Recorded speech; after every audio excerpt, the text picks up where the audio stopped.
Alrighty, what's going on, Tex? So here's the deal. I'm going to help you out on your hand calling, okay? It's the basics. Now, with the surface of your call, you're going to want to make sure that it's roughed up, because that's what's going to give you the contact that you need with your striker and the surface of your call to get the sound that you're looking for. As you can see around the edges, that is what the original surface looked like on this call before I roughed it up. And I achieved that with the sandpaper that the call came with. This is the larger grit. This is the smoother grit. You want to use the larger grit to rough it up, and then the smoother grit to go over the top to finish it off. And you're also, like I said with the striker, it'll get turned white from the dust and particles of the crystal or glass, whatever you want to call it, gets embedded in the tip of the striker, which is also going to affect the way that it sounds. So you just take the finer grit sandpaper,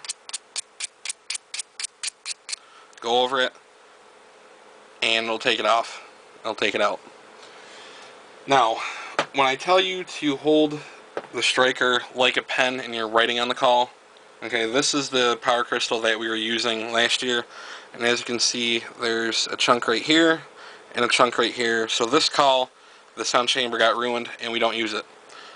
Another thing that you're going to want to make sure too on the surface of your call is you never want to put your fingers on it, because as you can tell, and I did one right there too, your oils from your skin will get on the surface and it'll ruin the sound of the call.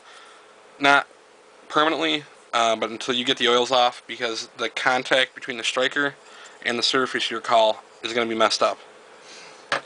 But to show you in depth of how I call, this is one that does not work. So I'm going to place this piece of paper over it, and this pen is going to be my striker. So when I start off calling, most people say to do it in a J, and you can make a yelp and it's going to look like that. But when I call, I tend to do a little whirl. It kind of almost looks like a little kid's drawing of putting hair on somebody that they drew. The same thing with like a cluck or a purr. It's just almost down and then right back up again. And to show this being actually implemented on the call and what it's going to sound like.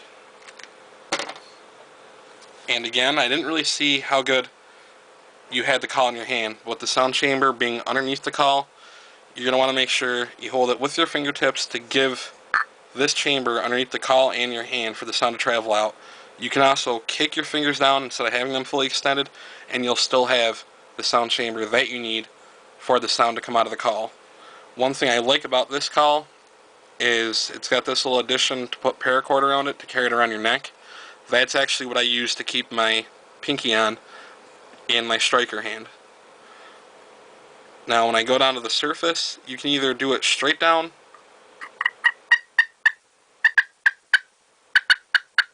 to do clucking. However, I don't prefer that method.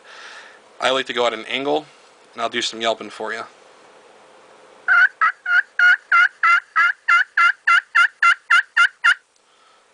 And then some clucking.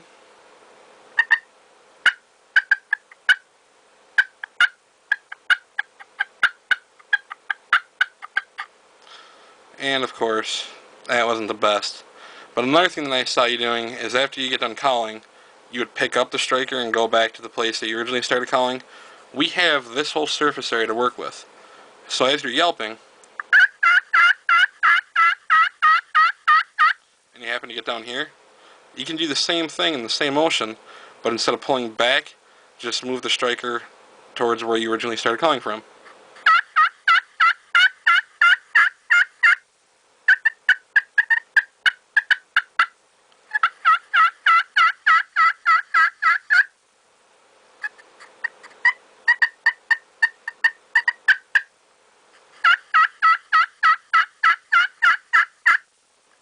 That's all there is to it, and you can move it around, and as you can see, hopefully this comes out within this area right here is pretty much where I'm doing a majority of my calling, and that's why it's a darker tone than the rest of the call.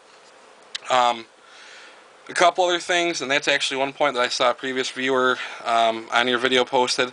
Another thing too, and this was an awesome point, and I cannot remember the name of the person who left it. When you get the tom gobbling back, you never want to jump right back in to call. Give it about a minute or so before you answer back. I know when you hear the gobbler starting to yelp back at you, your adrenaline's going, and you're going to want to jump right back into calling. But that can actually scare them off and get you busted just as much if you were doing jumping jacks out in the middle of the field with a tom coming into your decoys. And usually when you start off in the morning, you want to be really light on your calling.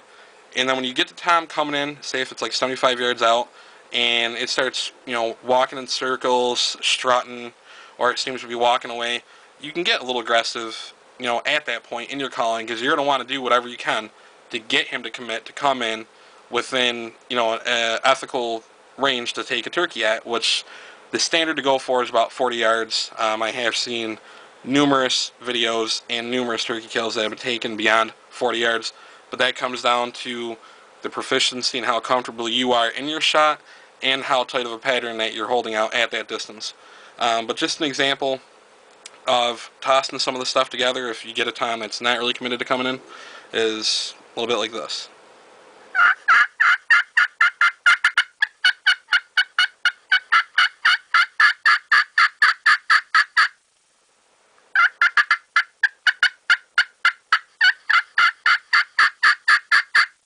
Now, it is going to sound a little bit louder, and I did screw up there in a little bit. Again, human error. But you can mix yelps and purrs together and try it out. Because if the tom's already hung up and it's not wanting to commit, at that point you got to pull out all the stops and do whatever that you can to your calling ability to get them to come in, to put them down. So anyways, with that said, I'm going to go ahead and cut this out. But it'd be really cool to see video response to this and how you're coming along in your hand call. Just stick with it. Don't give it up. Trust me, it's easy. You'll get the hang of it. This is your first time out there. So nobody's expecting to be an expert the first time out, and I'm not claiming to be an expert either. I'm just trying to help out a fellow hunter and give you the pointers that I've picked up during my turkey hunting. So with that said, be safe, have fun, and I'll catch you later.